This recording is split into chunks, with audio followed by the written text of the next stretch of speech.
like to start off by just bringing all my scans in. So I could just say prepare and upload. Just make sure you have Cintu Connect installed, and that's right here, the little connector. If you don't have it installed, just click right here, and it'll download the latest Cintu Connect. Just so you know, it's a nice small app. It's only 84 meg, really small. So you can upload scans first. We also support 3D models and documentation. So prepare and upload. Open Cintu Connect.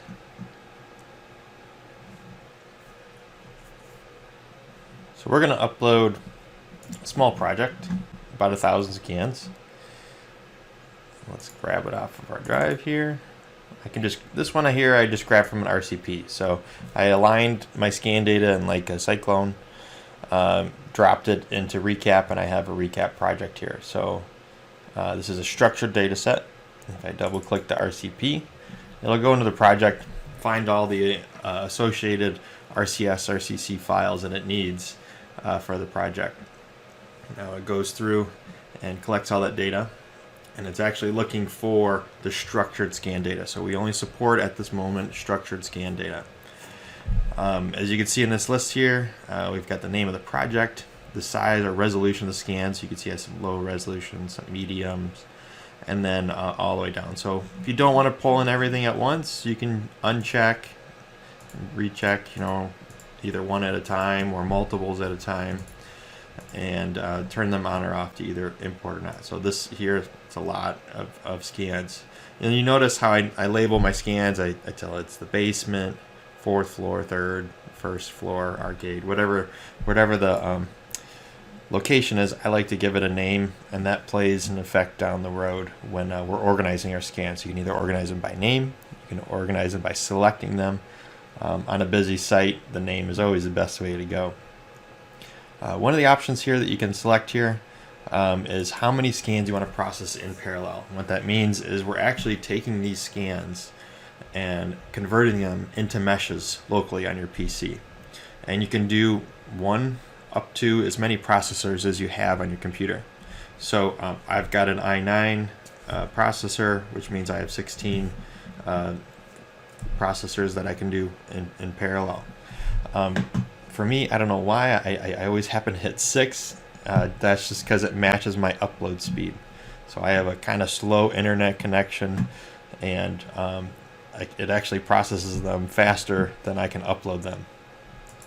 And we just say import. So this is going to process or convert 6 scans at one given time. And this process does take some time. So it actually depends on the quality of the scan data, what you're scanning, how many points there are, and the surfaces it have to make. Because again, it has to create all those polygons, all those triangles, that mesh.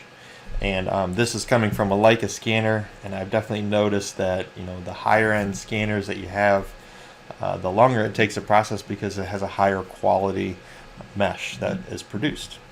So a low resolution scan, you're looking around a minute average or so per scan. If you're looking at a really high resolution scan, if this is here we have the medium resolution or a high resolution, it could take anywhere between a minute and a half, 2 minutes. If it's a full resolution scan like a Faro 1:1 or a Leica high res, you're probably looking at about 6 minutes per scan, and that is comparable to the amount of data you're bringing in. 300 million points. That's a lot of data, so it does take a little bit of time. So you'll see our compression engine that we have compresses them very small. So that 500 meg E57 file or a 150 meg RCS file, we compress down to 28 megabytes. That is it's pretty small. That helps on the uploading side.